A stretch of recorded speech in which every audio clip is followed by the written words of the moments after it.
Bueno, pregunto, ¿cuál es la función del plexo mientérico? Marisabel. Ellos tienen, o sea, cada plexo tiene una función muy clara, bien definida. El plexo mientérico es De manera general. ¿Cuál es la función del plexo mientérico? ¿Tiene la función de qué? Los nervios lo irrigan. Irrigan los vasos. Isabel.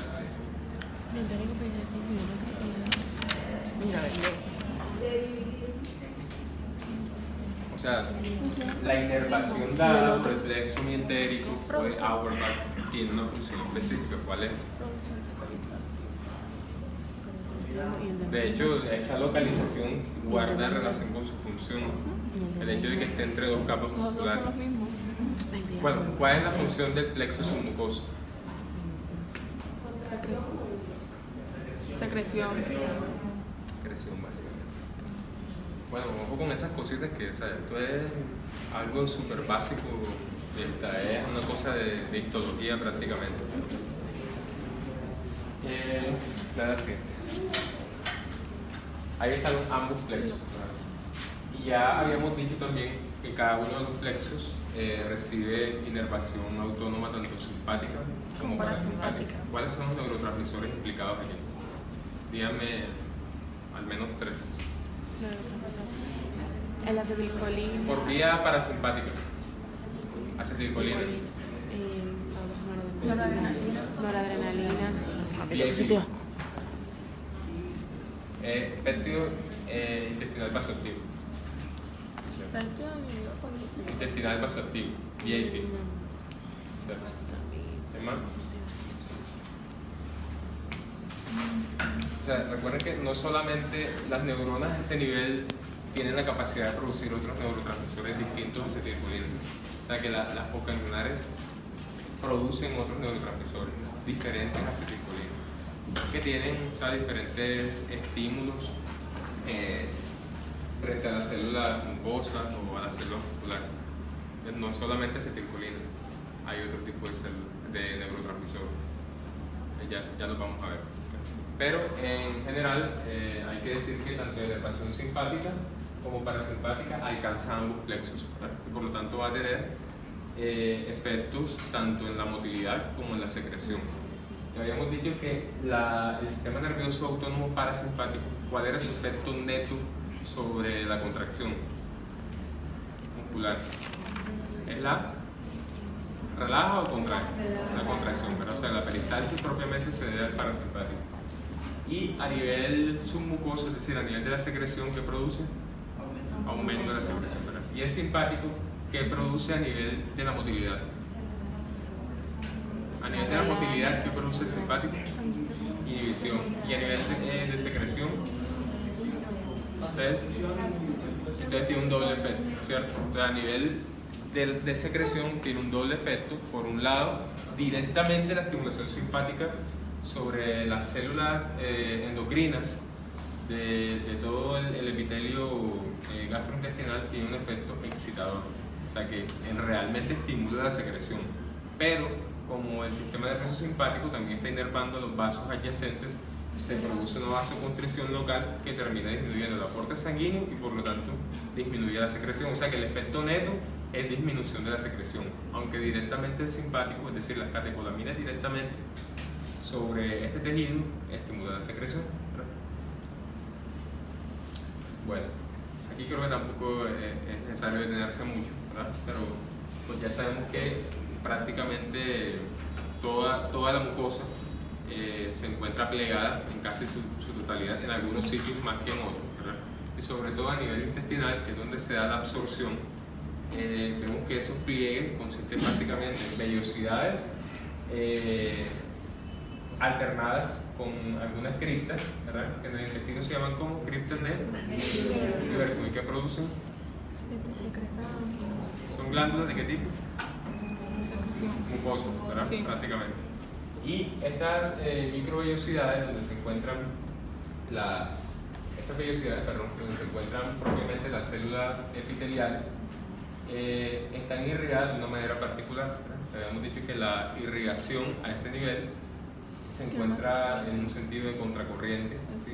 De tal manera que la sangre arterial va haciendo algunos cortocircuitos a medida que se acerca al extremo de la vellosidad, ¿verdad? De esa manera, no toda la sangre oxigenada que está llegando a la vellosidad es aprovechada a manera de sustrato, ¿sí? Como para producir energía, sino que a medida que se va realizando la absorción por los capilares, los nutrientes absorbidos pueden hacer un cortocircuito y pasar de una vez al conducto linfático, ¿verdad? Y luego a la parte venosa, sin que este flujo sea aprovechado como aporte neto de oxígeno.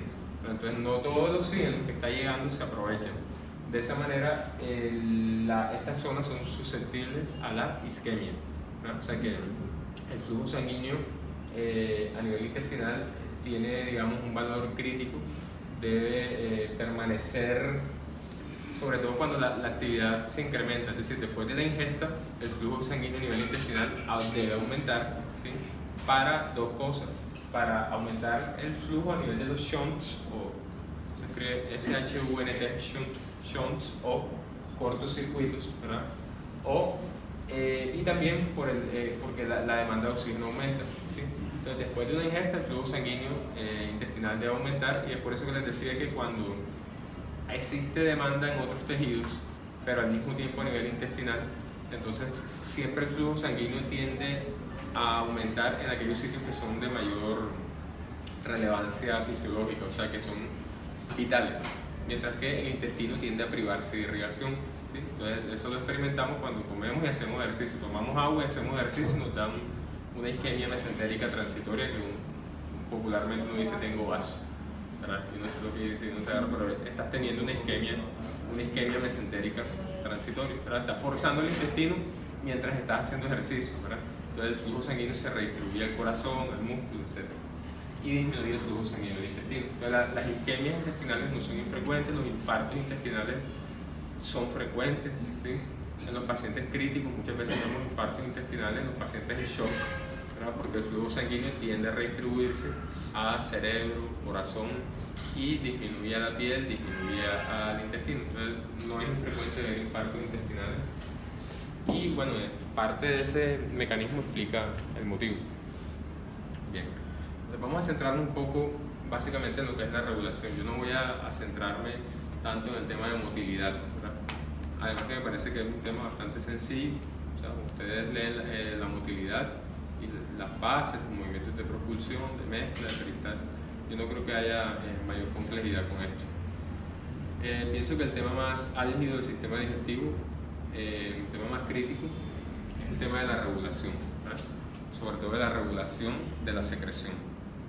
Las lecturas que les envié, que les asigné de Leisinger, deben hacerlas, ¿verdad? Sobre todo lean el capítulo de secreción gástrica, de secreción pancreática, ¿verdad? Yo aquí les traigo de manera algo compendiada partes de estas lecturas.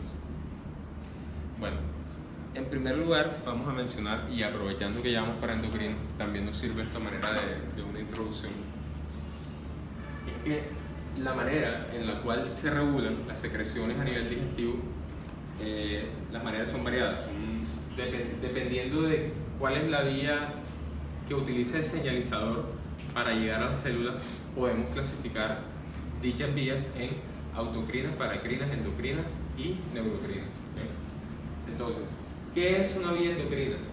En una vía endocrina, el señalizador es producido por la célula y se vierte a la circulación, ¿verdad? Se vierte, o sea que necesariamente para que una sustancia reciba el nombre de hormona tiene que cumplir con este criterio, ¿verdad? O sea, tiene que ser producida por la célula y enviada a la circulación. Pasa a la circulación y de aquí se puede dirigir a un órgano vecino o un órgano muy distante. Ese es un tipo de señalización endocrina. Mientras que la señalización paracrina no necesita que la hormona o el autacoide, como se le llama muchas veces a las que solo cumplen este criterio, ¿verdad? Es decir, una sustancia que tiene la capacidad de hacer acción paracrina, pero no endocrina, se llama un autacoide. ¿Okay? Pero hay hormonas que tienen función paracrina y endocrina, pero pueden hacer las dos cosas. Entonces, cuando se produce una sustancia X, pero que no viaja a la circulación, sino que pasa al líquido extracelular pero a nivel intersticial, ¿sí? Sobre todo a nivel de la matriz intracelular, y puede afectar a las células vecinas que tienen receptores para esa sustancia X, entonces decimos que la acción es paracrina. Algunas veces la misma célula se afecta por la producción de sus propias sustancias señalizadoras. Entonces, esto sucede mucho con factores de crecimiento. Entonces, la célula está, digamos, demandando de un metabolismo mayor, y esto es lo que sucede, por ejemplo, en aquellos fenómenos de adaptación celular como hipertrofia, hiperplasia, que la célula tiene una demanda, entonces produce señalizadores que ella misma recibe en su membrana y la impulsa a aumentar su maquinaria proteica, aumentar el contenido de organelas, o sea, son efectos autocrinos. Ella produce una señal que ella misma recibe. Y bueno, uno que ustedes conocen muy bien, que es la acción neurocrina, que prácticamente es una sinapsis entre una neurona y una célula que no es una neurona, o sea, una célula glandular, una célula endocrina o una célula mucosa, ¿cierto? Entonces, el mecanismo sináptico es igual, que ustedes conocen, se libera el neurotransmisor en la neurona sináptica, ¿verdad? Y una vez se libera el neurotransmisor, se une un receptor que genera un efecto en la siguiente célula, y en la neurona sináptica dicho neurotransmisor puede recaptarse para reciclarse o puede ser degradado. Entonces se caracteriza porque la acción es muy rápida. Bueno, cuando digo muy rápida me refiero a la vida media del agente, o sea que no dura mucho tiempo unido a su receptor, o sea que los efectos son rápidos, me refiero a breves, ¿sí? A eso me refiero. Bueno, estos señalizadores, pensé que se iba a ver peor porque esto lo tomé de la bioquímica de Evelyn porque no encontré una imagen, una mejor imagen para explicarlo. Pero cuando la vi, el libro era como de muy mala calidad, pensé que se iba a ver peor, pero bueno, se entiende. Ustedes conocen Delling, la bioquímica de Delling. Bueno, Delling debería ser su libro de bioquímica guía en realidad. Ustedes están viendo bioquímica, ¿no? No. Ya vieron bioquímica, vieron el segundo, y ahora vuelven a ver bioquímica otro semestre. Bueno, Delling debería ser su amigo. Porque en realidad para mí es el mejor libro de bioquímica que existe, mejor que Harper, mejor, o sea, para estudiar, para aprender bioquímica, digamos, es más agradable la lectura de Devlin. Además que hay algunos capítulos que presentan tópicos especiales como señalización celular, metabolismo. Ahorita que ustedes están viendo nervioso, toda la parte del metabolismo óptico, hay un capítulo, una sección en Devlin para esto. Hay como tópicos especiales que a veces no mencionan en otros libros, pero aquí lo menciono. Entonces, uno de esos capítulos habla de señalización celular y utilización de receptores acoplados a proteínas G.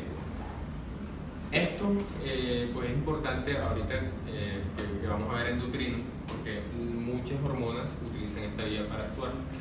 El sistema digestivo no es la excepción.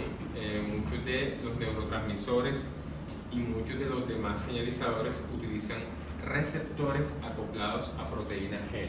¿Okay? Hay otros receptores que se clasifican como no acoplados a proteína G. ¿Sí? Entre eso encontramos los receptores tipo tirosinquinasa, ¿verdad? Que no los vamos a ver hoy, pero los vamos a ver en endocrino. Entonces, me voy a centrar un momento en los receptores acoplados a proteína G. Entre esos están los receptores adrenérgicos. ¿Sí? Los receptores adrenérgicos, alfa, beta, son receptores acoplados a proteína G. ¿Sí? Pero muchas de las sustancias que vamos a escribir a continuación tienen efectos sobre este receptor. ¿Qué es un receptor acoplado a proteína G? O mejor dicho, ¿qué es una proteína G? Una proteína G está formada por 3 subunidades, alfa, beta, gamma, y es una proteína que tiene actividad guanilato ciclasa. ¿Okay? O sea, tiene la capacidad de transformar un GTP en GDP. ¿Okay? Entonces, eso lo hace sobre todo su subunidad alfa.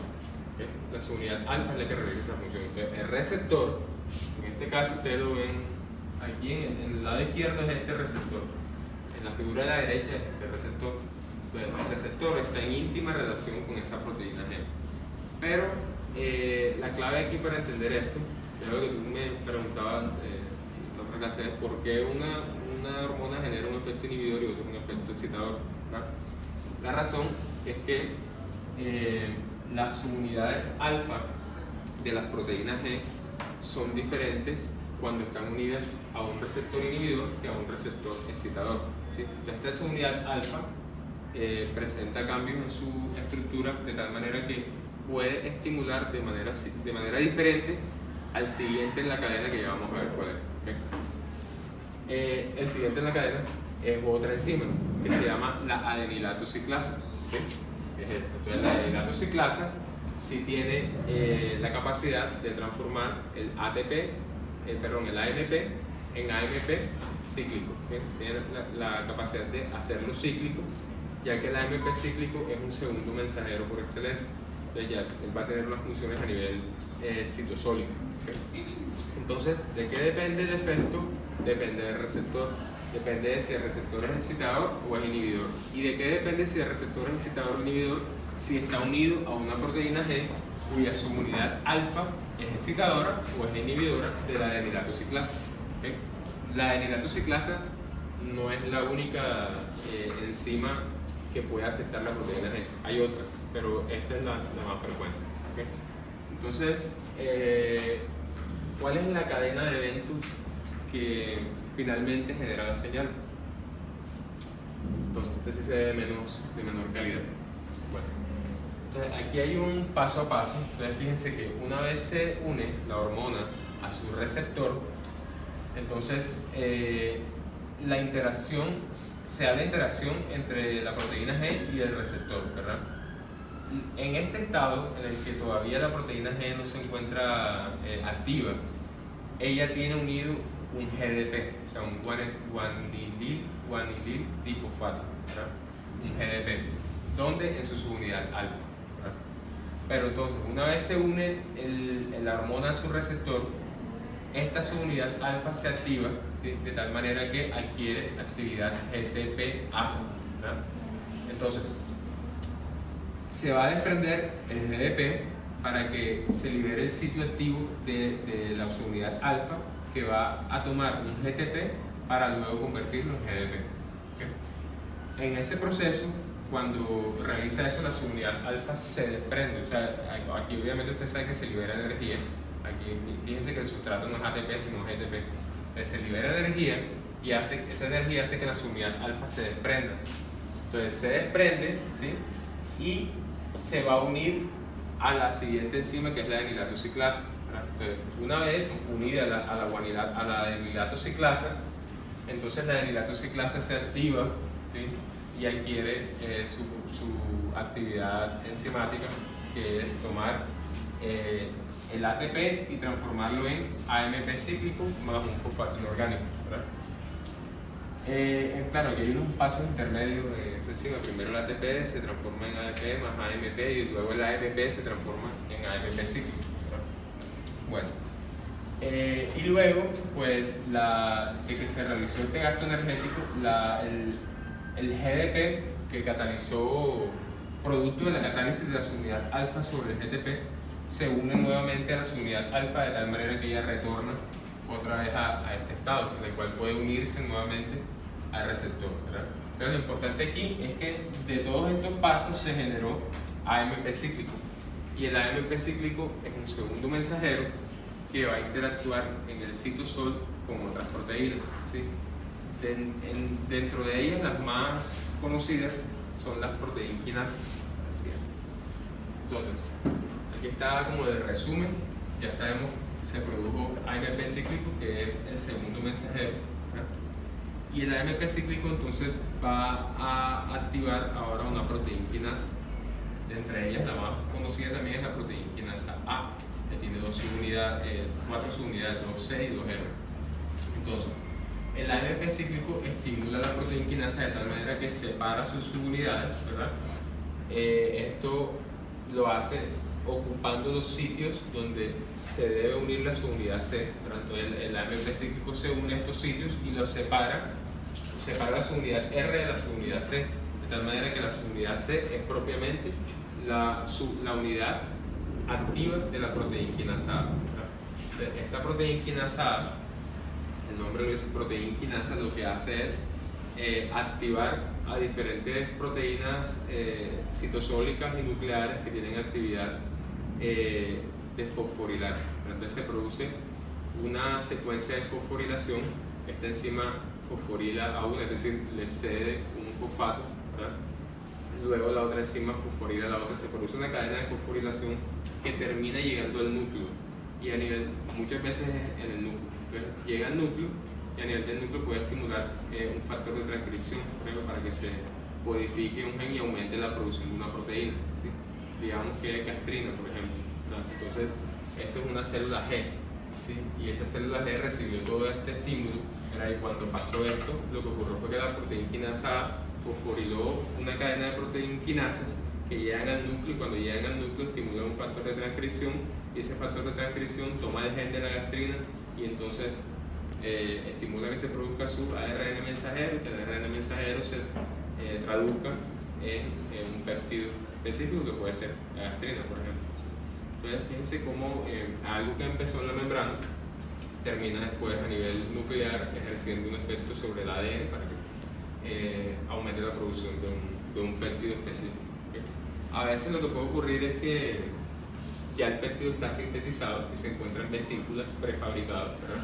Y toda esta cascada lo que hace es que fosforila a las proteínas en la membrana de la vesícula, donde están encapsuladas. Entonces, esta fosforilación de las proteínas de la vesícula hace que las proteínas se unen al citoesqueleto y puedan movilizarse hacia la membrana celular y generar exocitosis, ¿sí?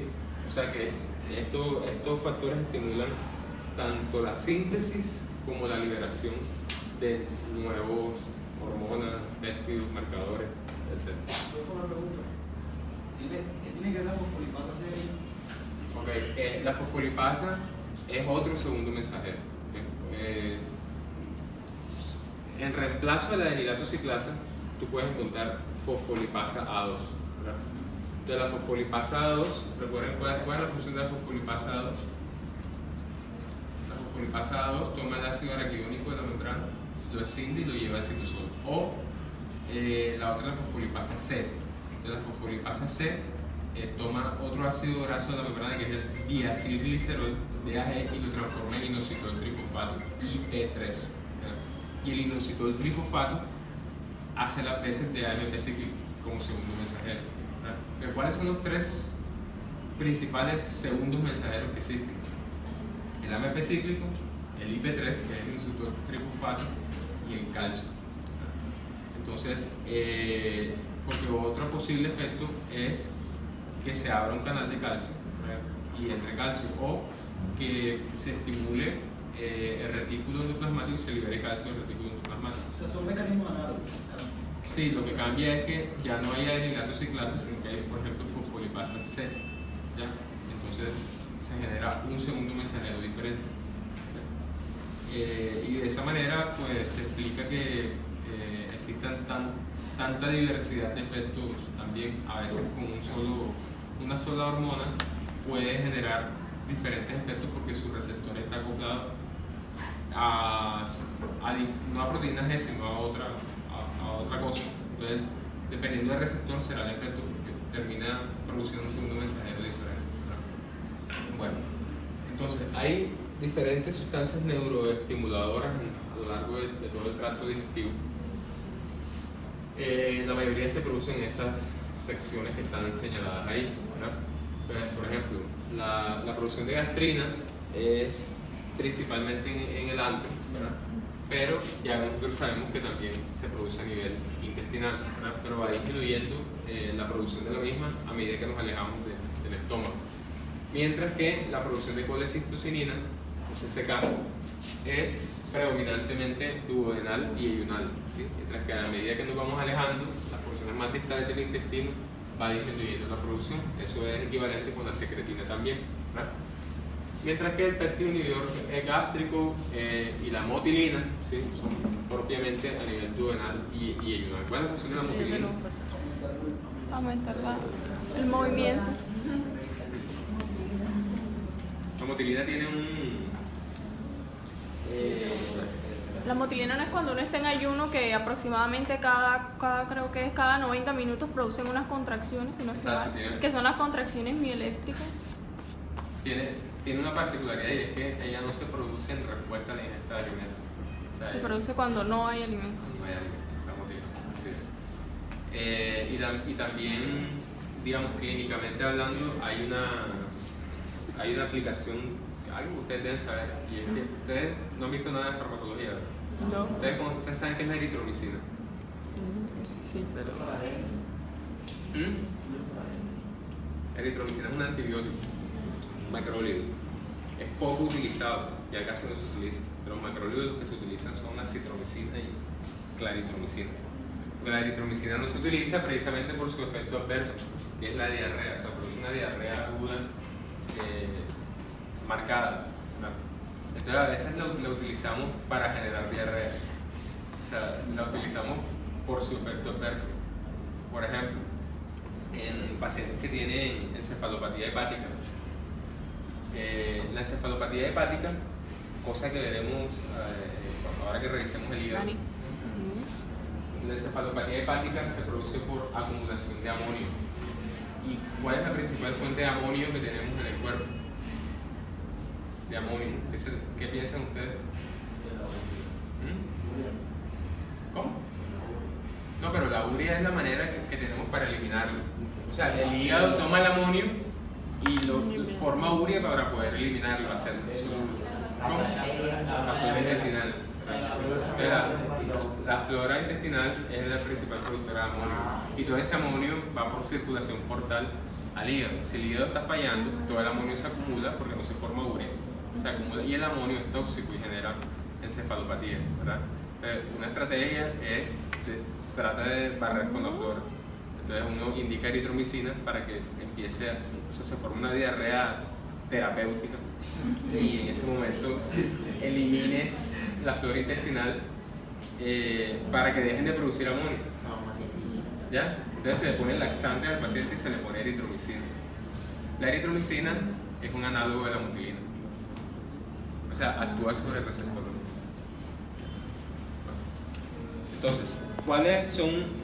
Esta es una lista interminable de ¿cómo se llaman? De señalizadores, ¿verdad? Cuando uno se pone a leer esto y tú ves esas tablas, y esas tablas dan miedo. Esas tablas, cantidad de reguladores que existen a nivel gastrointestinal, son larguísimos, ¿verdad? Por eso no puse una tabla, porque no puse una tabla y eso no dan ganas de leer. Entonces lo que hice fue que seleccioné algunos puntuales, porque si hablamos de todo, llevamos un mes hablando de todo, son un montón. Entonces, este es uno de los más importantes, la CCK. La colecistocinina, pues, como la mayoría, es un péptido.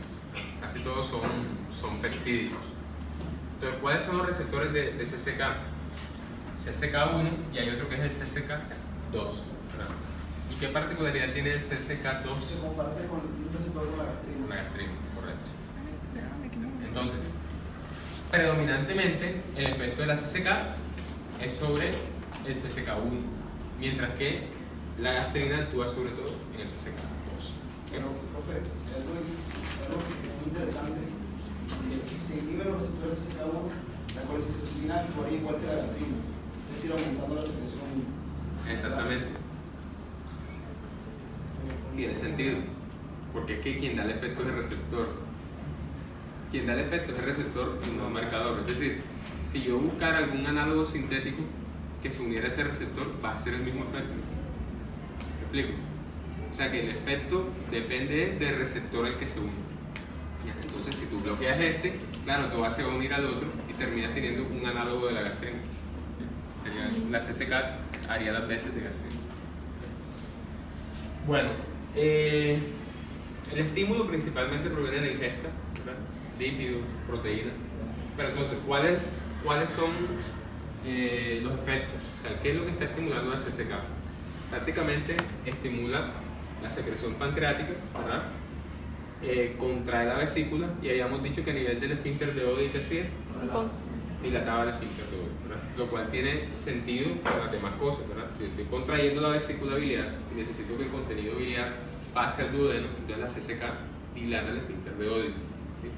O sea, y además también, o sea que el efecto de CCK uno se va a toda la vía pancreatobiliar y el efecto neto es que toda la secreción de páncreas y bilis se vierta hacia el duodeno porque, o sea, los lípidos propiamente son un estímulo, ¿cierto?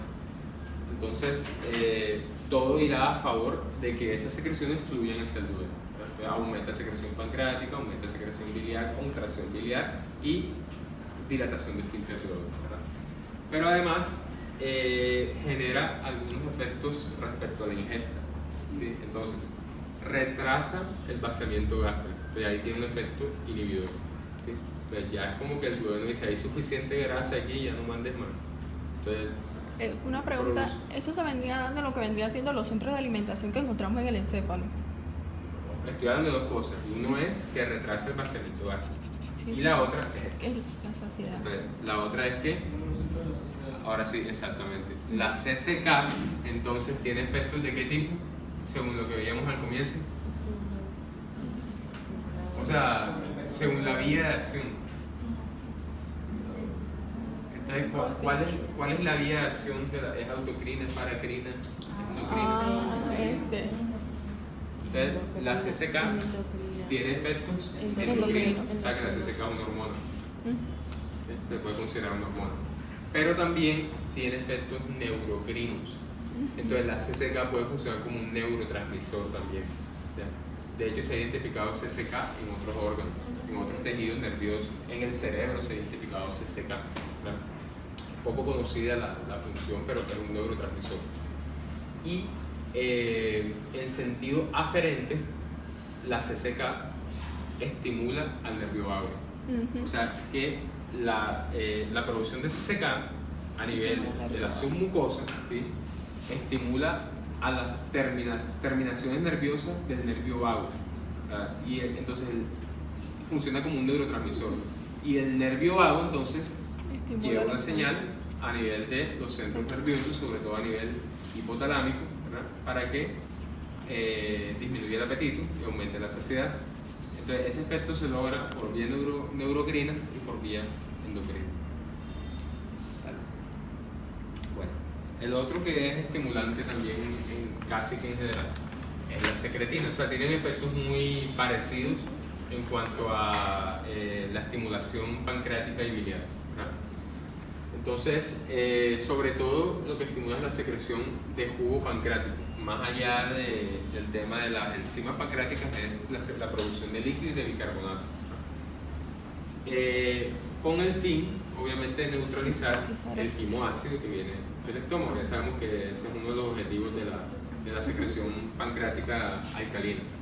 Entonces, como yo lo que quiero es disminuir la acidez a nivel duodenal, entonces también genera un efecto inhibitorio gástrico, ¿verdad? Que más allá del efecto cinético, porque viene que la CCK inhibía era el vaciamiento, mientras que la secretina propiamente inhibe la secreción de gastrina y por lo tanto de ácido clorhídrico, ¿verdad? Y también la motilidad. Bueno, le voy a meter a ver si yo puse algo aquí importante. Bueno, fíjense, el mecanismo de acción. Entonces, actúa a través de un receptor acoplado a proteína G, ¿verdad? Entonces, ¿qué otras hormonas están estructuralmente relacionadas que actúen sobre proteína G? Entonces, fíjense, el glucagón, la calcitonina, la PTH, ¿verdad? La PACAP y el VIP.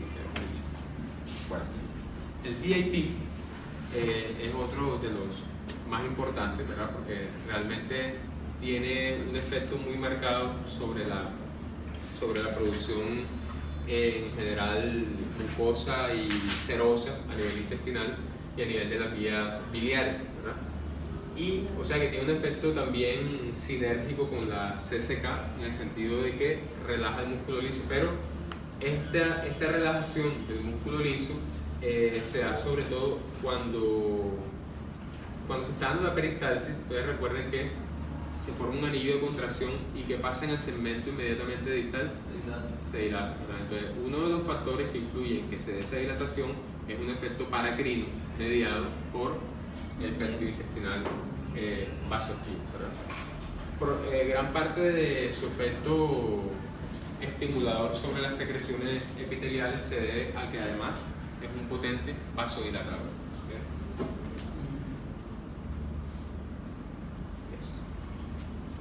Bueno, somatostatina. La somatostatina, olvidada por algunos textos, ¿verdad? Pero que ustedes vieron que tiene un efecto muy importante, ¿cierto? ¿La leyeron? Es la dice. En Gano también la menciona, la fisiología de Gano. Bueno, entonces ya sabemos que está producida por las células T, ¿verdad? Y que prácticamente este es el inhibidor por excelencia, ¿verdad? Entonces fíjense que aquí dice, ahorita los demás decían por acá estimula, inhibe, y este solamente dice inhibe casi todo. Entonces, inhibe a nivel gástrico, inhibe la producción de gastrina y de ácido clorhídrico, o sea que lo hace directa e indirectamente. La secreción de ácido clorhídrico está inhibida por dos vías, ya vamos a ver cómo es. También disminuye la secreción de pepsinógeno, disminuye las secreciones pancreáticas, tanto jugo pancreático como las enzimas pancreáticas, disminuye el flujo de bilis, el flujo sanguíneo implánico en general, ¿verdad? Y hasta el crecimiento y la proliferación celular. Por eso es que les decía que la somatostatina, de hecho, es muy conocida porque también se utiliza en terapéutica. Existen análogos sintéticos de la somatostatina, como el octreótido, ¿no? Que se utilizan en aquellos casos en que existen fístulas o existe hiperproducción de la secreción de algún órgano. Por ejemplo, un tumor hiperproductor de, ¿sí? A veces un tumor pancreático hiperproductor de, entonces se utiliza somatostatina para frenar la producción. O en el caso de traumas, ¿verdad? Cuando queda alguna fístula, alguna comunicación pancreática, por ejemplo, hacia el peritoneo, y entonces el páncreas está produciendo jugo pancreático y genera una peritonitis química. Entonces el cirujano drena eso, le deja un dren, pero además se le coloca un análogo de la somatostatina para disminuir las secreciones pancreáticas, generalmente es el octreótido. Y pues bueno, como se dejó un dren, pues visiblemente uno puede cuantificar y ver cuánto está disminuyendo la producción de este contenido. Inicialmente, cuando se descubrió la somatostatina, se descubrió porque se le encontró el efecto de antagonista de la somatotropina, que es la hormona del crecimiento, ¿verdad? Es la hormona hipofisiaria. Entonces, por eso se llamó somatostatina, porque frena la somatotropina, que es la hormona del crecimiento. Entonces, también se utiliza en aquellos casos en que hay hiperproducción de hormona del crecimiento, como en la acromegalia. Ustedes saben que la acromegalia se utiliza también en esos casos para frenar el efecto de crecimiento. O sea que los efectos no son solamente gastrointestinales, la somatostatina es un conocido de efectos en todo el cuerpo, inhibidores generalmente. Bueno, yo iba a ponerlos todos, pero me cansé, entonces puse otros. Es demasiado en realidad, ¿verdad? Entonces, de anotilina ya había mencionado algo. Aquí hay algunos, por ejemplo, la grelina. ¿Quién produce la grelina? ¿Quién la produce? ¿Quién? ¿Quién?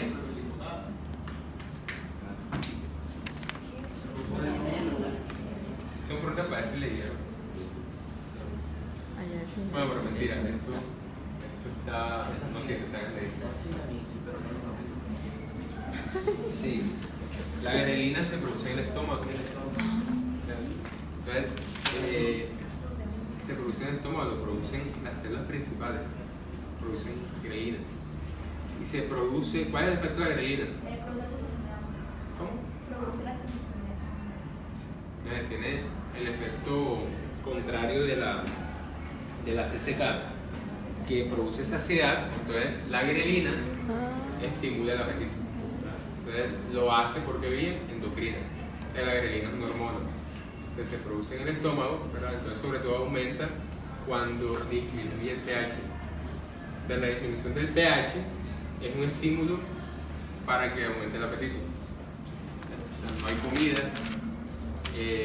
solo hay ácido ahí, entonces es como un mecanismo de necesitamos comida porque hay ácido.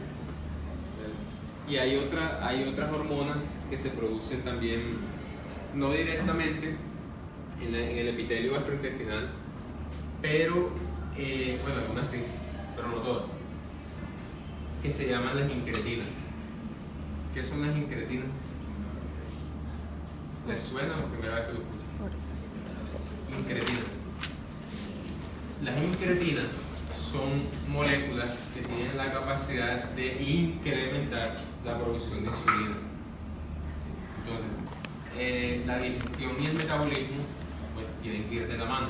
Entonces, dependiendo de lo que comemos, pues así será lo que metabolizaremos. ¿Sí? Dependiendo de lo que comemos, se modificará el grado en el que almacenamos las cosas y en el que catalizamos las cosas, o sea, en el que las células deciden cuál es la fuente de energía a utilizar. O sea, esto lo almaceno y esto lo utilizo para energía. Entonces, esa decisión de la célula depende de lo que estamos comiendo, ¿verdad? Y la manera en la que la célula decide eso, es decir, cuál es el mecanismo de señalización, es a través de unas hormonas llamadas incretinas. Entre ellas, las más conocidas son el péptido insulinotrópico asociado a glucosa. Eso se abrevia insulinotrópico,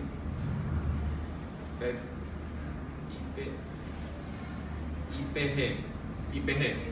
Y el otro es el GLP-1,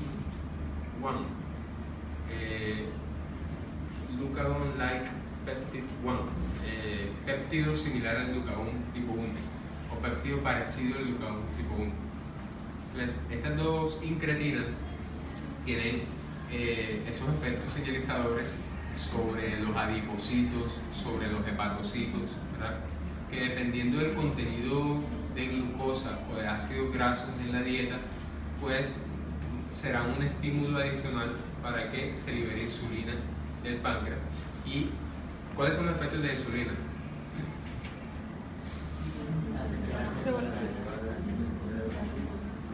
Hace que la célula ¿qué? La célula ingrese glucosa. Ese es como el más conocido de sus efectos. Pero la insulina tiene un montón de efectos, ¿verdad? Casi todos sus efectos son anabólicos. ¿Qué significa que sea anabólico? La palabra anabólico, ¿qué les dice? ¿Cómo? Construcción, almacenamiento, ¿cierto? Que catabolismo es destrucción, es tomar algo muy grande, una molécula grande e ir destruyendo las unidades más pequeñas. El anabolismo es tomar moléculas pequeñas e ir enlazándolas para formar una molécula muy grande. Entonces la insulina es anabólica por excelencia, o sea que la insulina es un estímulo para que la glucosa se polimerice y se forme glucógeno a nivel hepático, pero también es un estímulo para que los ácidos grasos, una vez se absorban, se esterifiquen con un glicerol y se formen triacilgliceroles y se almacenen en el adipocito, ¿verdad? Pero también es un estímulo para que los aminoácidos ingresen al músculo y se polimericen para formar, bueno, proteínas, pero esa ya es un proceso que requiere de transcripción, traducción, pero se estimulan factores de traducción de transcripción para que se dé la síntesis proteica. Pero en fin, el efecto neto es que todos estos nutrientes que se encuentran ya digeridos y luego absorbidos necesitan decirle a la insulina de algún modo que ellos van a entrar y necesitan almacenarse. Entonces, para ese propósito existen las incretinas, ¿verdad? Entonces, porque la producción de insulina entonces dependerá de la concentración, entre más glucosa, más ácidos grasos, más insulina, pero eso está mediado por estos péptidos que les acabo de decir, que están ahí en otros. Bueno, los demás son neurotransmisores que ustedes los conocen muy bien, creo yo. Y esto de lo que haremos mención luego en el camino, ahora que hablemos de secreción gástrica, ¿verdad? Y el óxido nítrico, que es otro ¿Cuál es el efecto del óxido nítrico? O sea, les pregunto en relación a su efecto, ¿es endocrino, paracrino, neurocrino, endocrino? ¿Quién produce el óxido nítrico? Eileen, que estaba fascinada con el óxido nítrico. ¿Sí sabes? O sea, ¿qué tipo de células lo produce? Si tú estás hablando de sistema nervioso autónomo, ¿quién lo produce? La neurona. O sea, el óxido nítrico es un neurotransmisor. Es un neurotransmisor y es generado por la óxido nítrico sintasa, ¿sí? La NOS.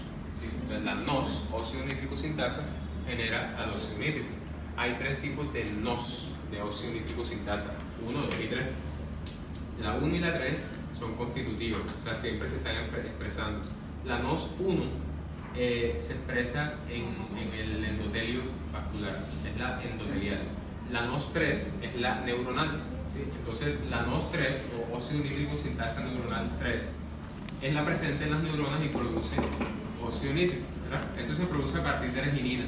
O sea, a partir de un aminoácido, a partir de arginina, se produce el óxido nítrico. ¿Y el óxido nítrico qué efectos tiene? Es un potente vasodilatador. Entonces, su efecto es sobre todo a nivel del músculo liso.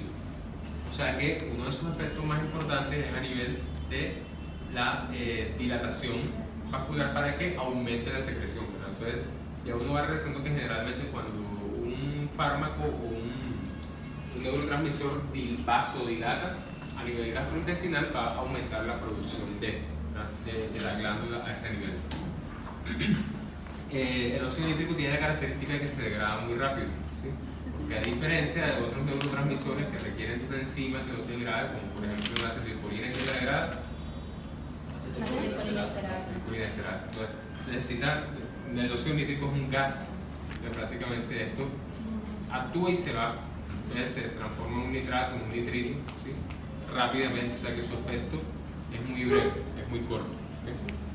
La serotonina, ¿qué efecto tiene la serotonina a nivel gastrointestinal? Pero también es un vasodilatador, si no estoy mal. Es uno de los más complejos, ¿sí? O sea, el efecto de la serotonina es muy complejo porque tiene una actividad intrínseca dentro de los plexos, o sea, dentro del plexo mientérico y el plexo submucoso, ya que sus receptores, los receptores de, ¿cuál es el nombre químico de la serotonina? 5-hidroxitriptamina, o 5-HT, es lo mismo, 5-HT, 5-hidroxitriptamina, es la serotonina. Pero la serotonina tiene 7 tipos de receptores. A nivel del plexo mientérico y submucoso encontramos por lo menos 2 receptores, ¿verdad? Que son el 3 y el 4. Entonces, uno es inhibidor y otro es excitador. Entonces ahí se forma una entramada que es difícil de entender, es compleja, ¿verdad?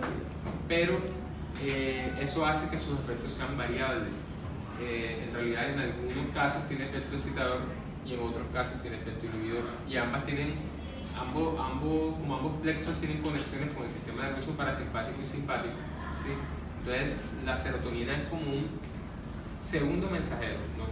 Digo entre comillas porque no estoy hablando de la cascada ahorita, pero es como la acetilcolina llega y estimula una neurona en alguno de los 2 plexos. Esa neurona funciona como una interneurona, entonces estimula otra, ¿sí? Pero ahora el neurotransmisor que produce es serotonina, ¿sí? Entonces, dependiendo del receptor que tenga la otra, el efecto será inhibidor o será excitador. Entonces, lo que se piensa debido a esta mezcla de efectos es que la serotonina tiene un efecto regulador, o sea, es el neurotransmisor por excelencia de las interneuronas de los plexos mientérico y submucoso, ¿okay? Entonces, ese efecto lo que hace es como modular las respuestas que vienen de arriba, ¿sí? Vía parasimpática y simpática, o las respuestas que vienen por vía aferente, ¿sí? Sobre todo las que tienen que ver con producción del dolor, ¿okay? Entonces, los estímulos viciosos, los estímulos de injuria a nivel del intestino, sobre todo, o sea, cuando existe un proceso inflamatorio, la mayoría de las sensaciones producidas dolorosas están dadas por la serotonina, ¿verdad? Tanto es así que en el síndrome de intestino irritable o síndrome de colon irritable, que es llamado, hoy en día se están utilizando maneras de bloquear a los receptores de serotonina, ¿verdad? Y eso se hace con antidepresivos. Como ya esos fármacos existían porque tenían efectos antidepresivos, porque la serotonina también no está solamente ahí, la serotonina es un neurotransmisor, ¿verdad? Es como la serotonina. ¿Cómo nos pone la serotonina? ¿Felices o tristes? ¿Ah? Exacto. Entonces, ¿cuál era la estrategia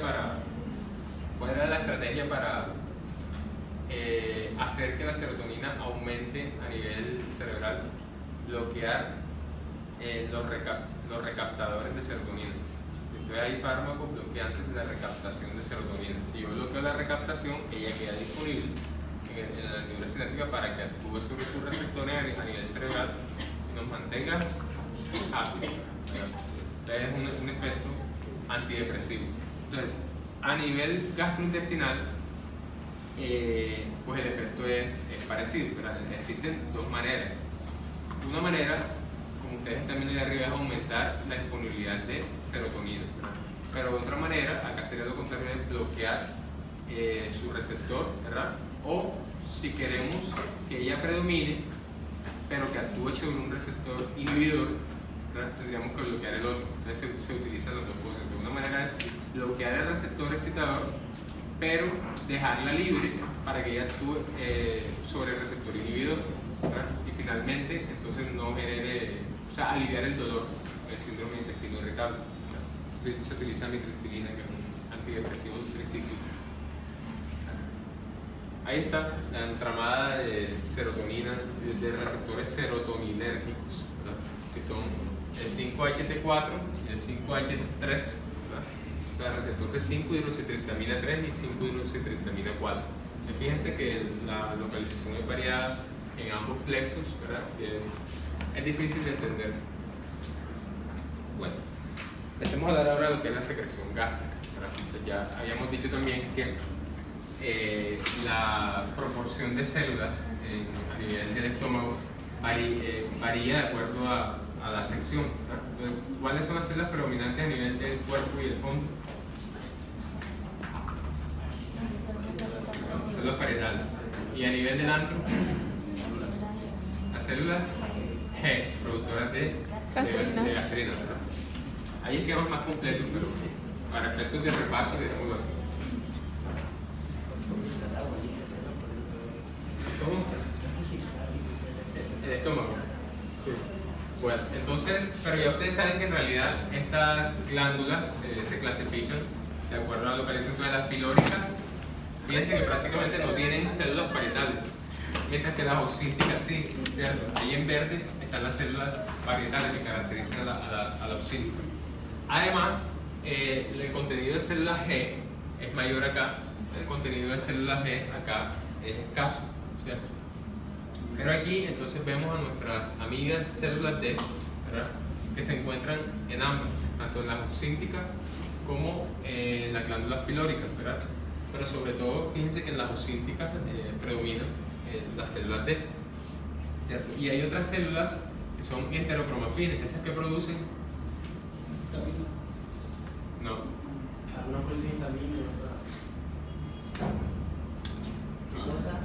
Las células enterocromafines que producen. Tengan eso claro. Miren que hay enterocromafin y enterocromafin-like. Estas son las que producen histamina, las células parecidas a enterocromafina. ¿Y estas que producen? No sé. No sé.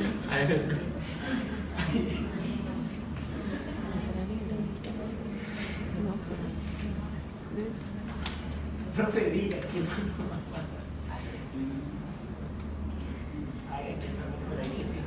¿Quién produce la serotonina? ¿Quién produce la serotonina? De la que veníamos a hablar. Bueno, la siguiente.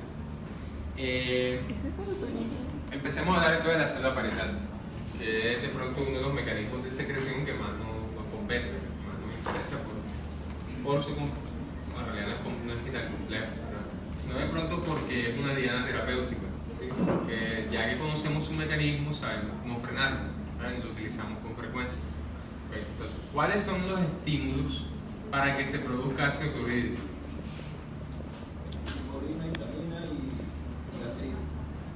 Acetilcolina, histamina y gastrina. Okay. ¿Y cuáles son los inhibidores de la secreción gástrica? Somatostatina. Bueno, y ahorita mencionamos algunos, ¿cierto? Ahorita mencionamos algunos, pero en realidad la mayoría actúan indirectamente, aumentando la producción de somatostatina. Pero es para que veamos que de acuerdo a lo que veíamos al comienzo, estos efectos pueden ser neurocrinos, pueden ser hormonales o pueden ser paracrinos. El efecto neurocrino está dado por la acetilcolina que se une a un receptor muscarínico de tipo M3. El efecto hormonal está dado sobre todo por la gastrina. La gastrina, una célula producida por la célula G, pasa a la circulación el efecto de la gastrina es endocrino, ¿sí? Y de ahí se dirige a la célula parietal y se une, decíamos, a su receptor CSK2, que es el receptor de colecistocinina 2. ¿Okay? Y este efecto también aumenta la producción de ácido clorhídrico. Y el efecto inhibitorio es paracrino. Este efecto inhibitorio está dado por la somatostatina, que se une a su receptor tipo 2, ¿verdad? Y otro de los efectos estimulantes también es paracrino, que es el que está dado por la histamina, que se une a su receptor H2, que decíamos quiénes bloquean este receptor. Fármacos que bloquean al H2: ranitidina, metidina. Bueno, aquí está nuevamente la célula parietal ya integrada con las demás células, ¿verdad? Entonces aquí podemos ver más claramente cuáles son los mecanismos de inhibición y de estimulación. ¿Okay? Nuevamente, fíjense que la unión de acetilcolina a su receptor muscarínico, o la unión de histamina a su receptor H2, o la unión de gastrina a su receptor CSK2, terminan aumentando la disponibilidad de un segundo mensajero, ¿verdad? Entonces, ya esto ustedes en detalle pueden leerlo también. Uno de los primeros capítulos de Schlesinger se llama como Biología del Sistema Gastrointestinal, y hay un capítulo exclusivo que habla de neurotransmisores y hormonas a nivel gastrointestinal. Ustedes pueden ver en detalle cada receptor qué es lo que está activando, ¿verdad?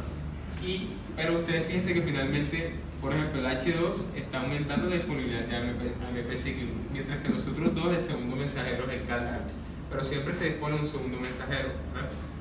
Y el AMP cíclico finalmente, ustedes saben, desencadena una serie de fosforilaciones, ¿verdad? Lo mismo en calcio también puede hacer sobre la proteína quinasada. Y de esa manera permite que las bombas de protones que se encuentran encapsuladas en vesículas se movilicen, ¿verdad? En el citoesqueleto, se unan a la membrana y se expresen, ¿verdad? Las vesículas se fusionan con la membrana y de esa manera se expresan las bombas de protones. ¿Cómo? No, el calcio no fosforila, el calcio activa una enzima que fosforila. O sea, los segundos mensajeros activan a las proteínas quinasas y las proteínas quinasas activan la acción de fosforilar. Bueno, entonces veamos por un momento los efectos estimulantes de la gastrina. Entonces, la gastrina se une directamente a la célula parietal, ¿verdad? A nivel de CSK2, pero la gastrina también se puede unir al mismo receptor en la célula que parecida a enterocromafina, o sea, que es productora de histamina. Entonces, hay dos mecanismos por los cuales la gastrina estimula la célula parietal, uno directo y uno indirecto, ¿verdad? A través de la producción de histamina. ¿De qué manera la somatostatina inhibe a la producción de ácido clorhídrico? No es directa, la célula parietal tiene receptores de somatostatina tipo 2, ¿verdad? Y de esa manera se inhibe la producción, pero también la célula parecida a enterocromafina tiene receptores tipo de somatostatina. Entonces, es como hace exactamente lo contrario de la gastrina, ¿verdad? O sea, hay inhibición directa y hay inhibición indirecta. Hay estimulación directa y hay estimulación indirecta, ¿verdad? Lo que tiene que ver con el proceso en sí, pues ya lo habíamos mencionado, pero voy a tener antes aquí. Sobre todo porque lo que les decía al comienzo, el único neurotransmisor no es la acetilcolina, ¿verdad? A nivel gastrointestinal. Entonces fíjense que las neuronas a este nivel son capaces de producir otros neurotransmisores. Ya les decía, por ejemplo, óxido nítrico. Pero fíjense también el VIP, ¿cierto? El GRP, ¿qué es GRP? ¿Ah? ¿Tú sabes qué? Pues tú lo dijiste al comienzo. No. Releaser. Gastrin releasing peptide. O sea, péptido liberador de gastrina. Ah, ok. Péptido liberador de gastrina. O sea que las células G reciben un estímulo vagal también para la producción de gastrina. Ese estímulo vagal puede estar mediado por la acetilcolina, pero existe también un neurotransmisor específico para la liberación de gastrina. Mientras que los estímulos que reciben las células D, productoras de somatostatina, también provienen de acetilcolina, pero el péptido intestinal vasoactivo tiene, actuando como un neurotransmisor, tiene efectos estimulantes sobre la célula D, ¿verdad? Pero como la acetilcolina estimula la producción de gastrina, pues tendría sentido que la acetilcolina inhibiera la producción de somatostatina. O sea, si estoy estimulando acá, inhibo acá, ¿cierto? Para poder generar el efecto neto. Aquí, bueno, este esquema lo están colocando porque en realidad lo colocan en el contexto de una patología que es una infección por Helicobacter pylori. El Helicobacter pylori termina en fases agudas aumentando esto se llama péptido, el nombre de esto, parecido a colesticinina, pero no recuerdo la sigla exactamente. Pero este péptido en fases agudas de la enfermedad tiene un efecto positivo sobre la célula D, o sea que en las fases iniciales la bacteria, para poder sobrevivir, lo que hace es que aumenta la producción de somatostatina para que disminuya la producción de ácido, ¿verdad? Mientras que una vez la bacteria penetra en la mucosa, la destruye, la ulcera, luego de que ulcera la mucosa, y entonces en ese punto, cuando se pierde esa continuidad en las infecciones crónicas, la respuesta inflamatoria que se genera ahí termina cambiando el panorama. No voy a detener en esto ahora, pero el efecto después termina siendo lo contrario. Ya pierde la capacidad de producir esa inhibición, esa estimulación, perdón, y lo que hace es que se inhibe y termina en ese momento sí habiendo una hipercloridria. Empieza a producirse ácido, se lesiona más la úlcera hasta que llega un momento en que se lesionó tanto que ya no hay quien produzca ácido, entonces regresa a la cloridria. O sea que al comienzo hay cloridria, luego hay hipercloridria y luego al final nuevamente hay cloridria. En el intento de matar a la bacteria. Así. Porque, digamos, una parte que no hemos tocado es la parte inmunológica. Bueno, las vesículas que contienen a las bombas de protones, ¿sí? Están conectadas al citoesqueleto, o sea, es un sistema túbulo vesicular, y la bomba de protones prácticamente tiene dos subunidades, una alfa y una beta. La que es catalíticamente activa es la subunidad alfa, ¿verdad? Entonces, la subunidad beta es la que la mantiene unida a la membrana. Entonces, debido al efecto que vimos, produciendo un segundo mensajero, fosforilación, se produce movimiento, la energía cinética hace que las vesículas se fusionen y se expresa la subunidad A, que es la catalíticamente activa. Bueno, y el mecanismo, ya no hay que repetirlo, ¿verdad? Ya está claro, ¿sí? ¿Cierto que está claro ya? ¿Cómo se produce el ácido clorhídrico? La bomba de protones, ¿sí, no? Bueno.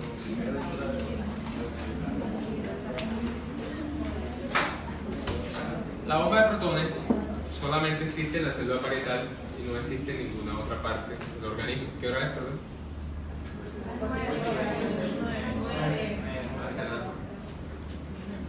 No existe en ninguna otra parte del organismo.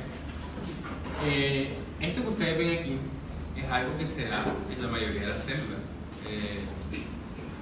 sobre todo en aquellas células que disponen de anhidrasa carbónica, el eritrocito, a nivel renal también, o sea, el endotelio vascular. Donde haya anhidrasa carbónica, esto puede suceder, ¿verdad? Sin problema. El problema es que una vez se produce hidrogeniones en una célula diferente a esta, esos hidrogeniones tienden o sea, la reacción tiende a ser reversible. Si el hidrogenión se separó por un lado y el bicarbonato por otro lado, ellos finalmente vuelven y se unen. O sea, hay células que funcionan como buffers o tampones, como el eritrocito. Como el eritrocito está en la sangre, el eritrocito tiene la oportunidad de funcionar como un tampón. ¿Qué es un tampón? O sea, el término buffer o tampón se refiere a que tiene la capacidad de neutralizar el pH, ¿verdad? Entonces, como el eritrocito está en la sangre y el pH de la sangre debe estar en un margen estricto entre 7.35 y 7.45 de pH, la anhidrasa carbónica del eritrocito le permite, ¿sí?, regular la cantidad de hidrogeniones que produce, ¿sí?, de esa manera poder intercambiar con el entorno, ¿verdad?, y funcionar como un efecto tampón, ¿verdad? Sí. Entonces, mire que normalmente las células pueden hacer esto, pero no quiere decir que sean productoras de ácido, ¿no?, sino que producen el necesario, porque el que está en exceso vuelve y se une con el bicarbonato, se forma ácido carbónico, y el ácido carbónico se separa otra vez en agua y dióxido de carbono, ¿sí? Recuerden que son 3 pasos: agua, dióxido de carbono, ácido carbónico, bicarbonato, hidrogenión, ¿sí? Son los 3 pasos de esa reacción, y la reacción de la anhidrasa carbónica es reversible. O sea, que si parto del otro extremo, bicarbonato, hidrogenión, ácido carbónico, agua, CO2, ¿sí? Y la reacción de la anhidrasa carbónica en realidad está en el paso de acá, o sea, la unión de agua y CO2 para formar ácido carbónico, o su separación, porque una vez tienen ácido carbónico, el ácido carbónico se separa de manera espontánea, ¿verdad? O puede también, esa reacción es muy reversible, o sea que el hidrogenión con el bicarbonato se unen para formar ácido carbónico o se separan. Entonces eso dependerá del pH, ¿verdad?, del pH, en qué estado se encuentra. El problema es que aquí ocurren esas cosas, pero este tiene una bomba, ¿sí? O sea que todo el hidrogenión que está produciendo se va hacia afuera, se va hacia la luz, ¿ya?, por esta bomba. Entonces, de esa manera, esta reacción se perpetúa, ¿verdad?, porque nunca hay suficiente hidrogeniones adentro. Entonces, eso hace que el pH sea relativamente alto dentro de la célula, o sea que la acidez intracelular sea relativamente baja, ¿me explico? Entonces eso hace que el ácido carbónico tienda a disociarse, ¿sí? Entonces se va a disociar y va a tender a formar hidrogeniones y bicarbonato. Entonces el hidrogenión va a salir por el mecanismo de la bomba, que ya ustedes lo habíamos mencionado, y se intercambia por potasio, ¿verdad? La entrada de potasio, ¿por qué se da a la célula? Pues se está dando básicamente en contra de un gradiente, porque pero es que hay un gasto de energía. O sea, el potasio no está entrando solo porque sí, o sea, por gradiente, porque al contrario, recuerden que el potasio intracelular es alto, ¿verdad?, porque de hecho la bomba de sodio potasio está metiendo potasio, entonces la concentración de potasio adentro es alta. O sea que si a mí se me da por meter potasio en la célula por otro lado, también tengo que gastar energía porque es en contra de un gradiente, ¿verdad? Entonces necesito energía, y por eso es una ATPase, para meter ese potasio e intercambiarlo por un hidrógeno, ¿sí?, e ir sacando, ¿verdad? De suerte que, como la concentración de potasio intracelular es alta debido a estos 2 mecanismos, el potasio, si yo tengo un canal en la membrana, va a salir hacia la luz, ¿verdad?, por difusión, ¿sí?, por gradiente de concentración. A mayor o menor, el potasio sale hacia la luz, lo cual quiere decir que siempre voy a tener potasio disponible acá para que se intercambie con el hidrógeno, ¿cierto? Eso en cuanto a los hidrogeniones.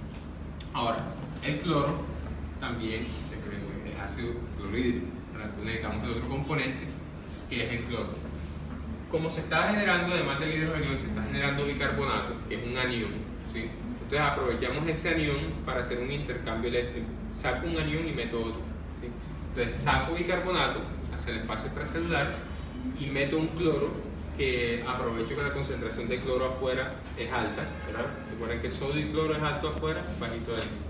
Entonces, el cloro, este es uno de los mecanismos por el cual el cloro ingresa a la célula, ¿verdad?, intercambiado por el bicarbonato. Entonces, digamos, ahí es un intercambio eléctricamente neutro. Pero además, esta célula parietal tiene canales de cloro, son permeables a cloro, ¿verdad?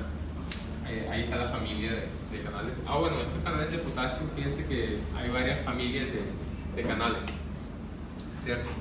Además, existe un cotransportador, ¿sí? Este cotransportador, no sé si ustedes alcanzaron a ver algo de cotransporte a nivel de asa de Henle en segundo semestre. Sí, alcanzaron a ver el cotransporte a nivel de asa de Henle. Bueno, este cotransportador existe también en la nefrona, ¿sí? Y está en la célula parietal. Mete sodio, mete potasio también, ¿verdad? Y mete los cloros. Entonces, hay más cloro disponible todavía, ¿cierto? La mayor parte de este cloro va a salir ahora entonces por un gradiente de concentración. Como hay un mecanismo que está aumentando la concentración intracelular de cloro, ¿sí? Entonces el cloro va a empezar a difundir hacia el espacio extracelular, ¿verdad? Para unirse con el hidrógeno y formar ácido clorhídrico. Yo creo que están como cansados ya. No van a hacer las 10, van a hacer las 9. Pero como ustedes están cansados. No. Diga, profe, que después no tenemos más tiempo Siga, para profe. eso. Bien. ¿Quién produce el factor intrínseco?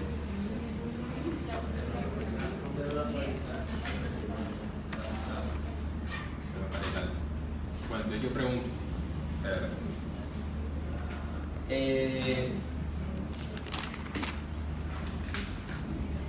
Si yo... ¿Quién puede bloquear esta bomba? Bárbaro. Un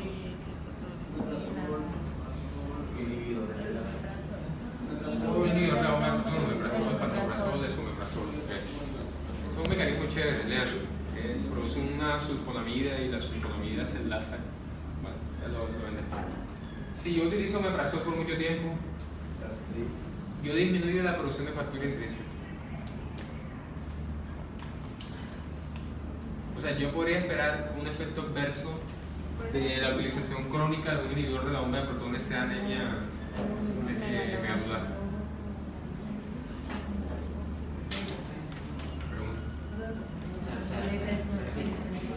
Si yo utilizo omeprazol por 6 meses, por un año, estoy aumentando el riesgo de anemia medular. Pues si solamente se está inhibiendo la bomba no tiene nada que ver con el factor intrínseco, pues no. Correcto. O sea, directamente no existe un mecanismo por el cual la inhibición de la bomba de protones me disminuya la producción de factor intrínseco. Sin embargo, ¿cuál es el estímulo para la producción de factor intrínseco? ¿Cuál es el estímulo para la producción de factor intrínseco? ¿Cuál es la vitamina B12? ¿Cómo se llama? Cianocobalamina. Y la cianocobalamina, ¿dónde está contenida? ¿Cuáles son las principales fuentes de cianocobalamina en la dieta? De vitamina B12. Y no, pero en realidad, más allá de eso, son las carnes. O sea, las dietas ricas en proteínas son ricas en vitamina B12. Entonces, aquí hay algún vegetariano o vegano, más cara de carnívoro. ¿Será que Henry estaba comiendo una arepa trifásica?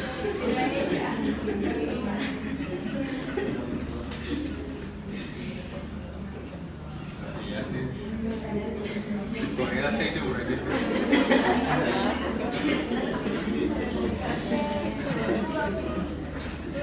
Bueno, entonces el estímulo para que se produzca factor intrínseco es la presencia de vitamina de cianocobalamina, ¿verdad? Y la cianocobalamina está, digamos, su disponibilidad mayor es en aquellas dietas ricas en proteínas. Pero las dietas ricas en proteínas son el estímulo para que se produzca ¿qué? Ácido clorhídrico, ¿verdad? Y además para que se produzca pecinógeno, y se necesita de ácido clorhídrico para activar el pecinógeno, se produzca pepsina y la pepsina comienza a degradar la proteína. Una vez se degrada la proteína, se libera la cianocobalamina. ¿Me explico? se libera la cianocobalamina. Lo que pasa es que la cianocobalamina es una vitamina que se encuentra generalmente enlazada a proteínas. O sea, hay muchas proteínas que utilizan a la cianocobalamina como un grupo prostético, se llama. Entonces, por eso es que la dieta rica en proteínas tiene vitamina B12, porque la vitamina B12 siempre se encuentra ahí unida a proteínas. Entonces, tú necesitas degradar las proteínas para que se libere la vitamina B12 y entonces estimule a la producción de factor intrínseco. Entonces, si ustedes están disminuyendo la producción de ácido, si disminuyen la producción de ácido, están disminuyendo la activación de pepsina, ¿verdad? Y al disminuir la activación de pepsina, disminuyen la digestión gástrica de proteínas. O sea que las proteínas generalmente van a pasar en un porcentaje mayor hacia el duodeno para ser catalizadas ya por tripsina, etc. Pero entonces nos saltamos gran parte del paso gástrico de digestión proteica. Y en ese punto, entonces necesitábamos que se separaran las proteínas, liberaran a la vitamina B12 para que la vitamina B12 sirviera de estímulo para producir los factores intrínsecos. Entonces, si están pasando directamente al duodeno, ¿sí? Y no se cumplió ese paso, entonces disminuye el estímulo para la producción de ácido parietal para que produzcan factores intrínsecos. O sea que a la larga, no es un efecto directo, pero es decir, realmente en la práctica es muy difícil verlo. O sea, no es un efecto marcado. Tendrías que durar como más de un año tomando un omeprazol corrido para que realmente se observe este efecto, ¿verdad? No es un efecto realmente visible clínicamente, pero hipotéticamente, como ven, sí se da. Bueno, ¿cuál es el mecanismo a través del cual la vitamina B12 es absorbida? Entonces, ella, digamos, por sí sola se puede degradar con los cambios de pH. Entonces, ella necesita de un protector, necesita que alguien se fije ahí. A pesar de que una vez en el estómago, liberada la vitamina B12 y producido el factor intrínseco, aquí hay digamos, el pH gástrico no permite que se dé esta interacción. Realmente esta interacción, ¿dónde se da? Se da en el duodeno. Entonces, ¿quién protege la vitamina B12 antes? Dale clic. Pasando ahí los efectos. Entonces, hay otra proteína que se llama la aptocorrina. Entonces, la aptocorrina es la que protege a la vitamina B12 en el estómago, ¿verdad? Y esto se produce junto con el factor intrínseco, este otro péptido, ¿verdad? Entonces la aptocorrina la protege en el estómago, pero una vez se llega al pH ya más alcalino del duodeno, entonces sí se puede dar la interacción, ¿verdad?, entre la vitamina B12 y el factor intrínseco. El factor intrínseco se queda con ella hasta que finalmente se pueda absorber. Sin él no se absorbe. Y ya sabemos la consecuencia cuál es. Bueno, en términos de ahora de lo que es secreción ya intestinal y pancreática, que es algo que se puede considerar casi como un todo, ¿verdad? Se puede considerar como una unidad, todo lo que tiene que ver con la producción duodenal, pancreática, biliar, ¿sí? Porque todo llega al mismo punto y se está comunicando ahí, ¿sí? Entonces, recordemos que el páncreas es un órgano exocrino y endocrino que produce, por un lado, hormonas muy importantes como la insulina y el glucagón, pero por otro lado, no solamente contiene células endocrinas que están formando islotes de Langerhans, sino que estos se encuentran alternados con una estructura exocrina que son los acinos pancreáticos. Estos acinos producen enzimas, ¿verdad?, pero están comunicados con diferentes ductos cuyas células también generan una secreción alcalina, una secreción de bicarbonato. Pues tanto la secreción de la producción de enzimas, ¿sí?, como la producción de bicarbonato se mezclan para formar propiamente el jugo pancreático. Entonces, ese mecanismo, digamos, yo traté de no... No, porque la célula de que produce Es el mismo mecanismo, pero a la inversa. De hecho, eso se explicó, ¿no? En la exposición se explicó el mecanismo de producción de bicarbonato en la célula ductal y vimos que es muy parecido al de producción de ácido clorhídrico, es decir, participa la anhidrasa carbónica también. Pero en este caso quien sale a la luz es el bicarbonato y el hidrógeno se intercambia a nivel basal. Que por eso decíamos que durante la fase gástrica generalmente se produce una marea alcalina, ¿sí? Porque hay un intercambio de bicarbonato por cloro, entonces aumenta la disponibilidad de bicarbonato a nivel sanguíneo y pues genera algo de somnolencia. Pero este mecanismo se contrarresta luego durante la secreción pancreática, porque es lo contrario, el bicarbonato se va hacia la luz, pero el hidrógeno entra a la circulación, se tiende a haber ahí un equilibrio. ¿Qué iba a decir aquí? Aquí iba a decirles que este es otro de los ejemplos en los que estos sistemas de señalización y retroalimentación pues nos muestran cómo es que esto funciona. Y aquí hay un ejemplo con la CCK, que es intestinal, y la tripsina, que es pancreática. Entonces, aquí nos está mostrando una célula de qué tipo. Célula productora de CCK, célula ¿qué? I. ¿Cierto? La célula I es la productora de CCK.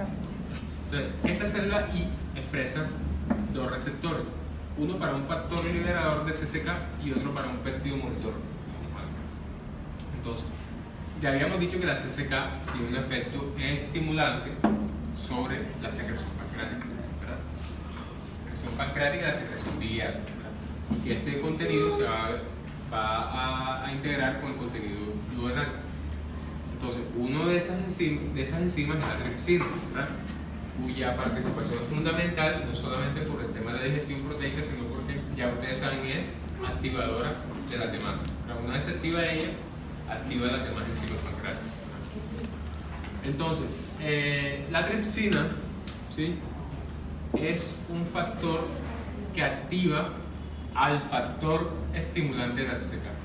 ¿Sí? Entonces, esta reacción es química y se da en el duodeno. Este factor está disponible en el duodeno, ¿verdad? La interacción es química, es por excisión, así como la tripsina escinde péptidos diferentes a nivel de quimiotripsina, a nivel de las demás enzimas pancreáticas, ¿verdad? También escinde sobre este factor de tal manera que este factor queda disponible para unirse a su receptor, ¿verdad? Y de esa manera estimular mayor producción de CCK. O sea que la tripsina y el ACCK forman un bucle, ¿verdad? Forman un bucle de tal manera que la una estimula a la otra, ¿verdad? Pero también el páncreas produce un péptido monitor, que se le llama, ¿verdad? Este péptido monitor tiene la capacidad de unirse a la CCK, ¿sí?, de tal manera que tiende a regular la producción de CCK. Y la tripsina por sí misma también puede activar al péptido monitor. O sea que es un... ¿Cómo?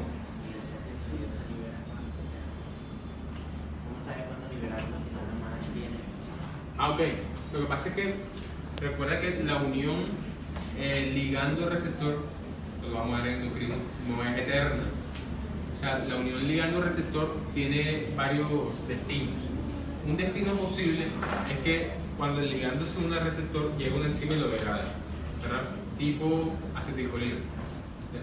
Otro posible cambio es, bueno, el óxido nítrico no son un receptor, es difunde por la membrana. Pero otro posible cambio es que existe una endocitosis. O sea, una vez se unió al receptor, la célula lo capta y entonces se degrada intracelularmente, ¿verdad? U otro posible destino es que el péptido se una y el receptor luego de su acción cambia su configuración y se suelte. Son como los destinos posibles, pero la unión ligando el receptor no es eterna. O sea, eso es reversible. Es solamente un ejemplo de uno de los mecanismos de retroalimentación que existen. Es decir, a pesar de que existe un feedback positivo, existe una manera de frenar también. O sea, para regular que no sea... ¿A favor de qué libera para tener?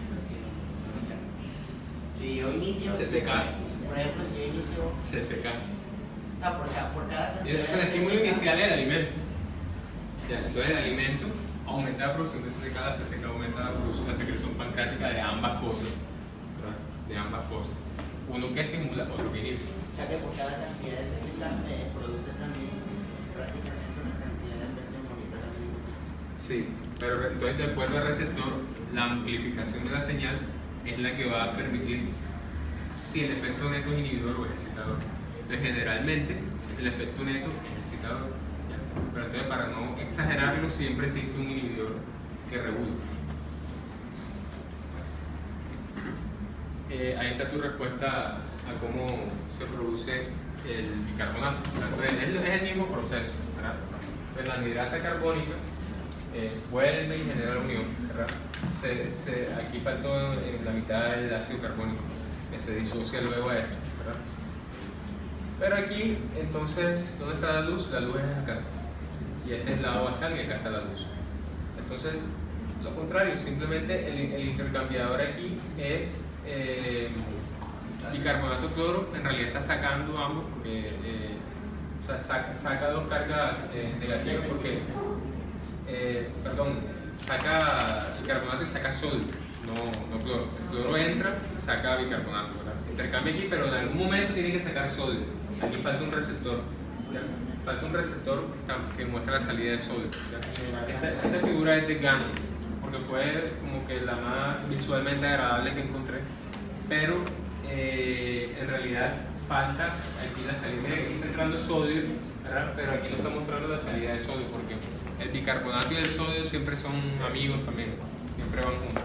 Entonces, aquí hay un intercambiador cloro-bicarbonato para cuestiones de equilibrio eléctrico, ¿verdad?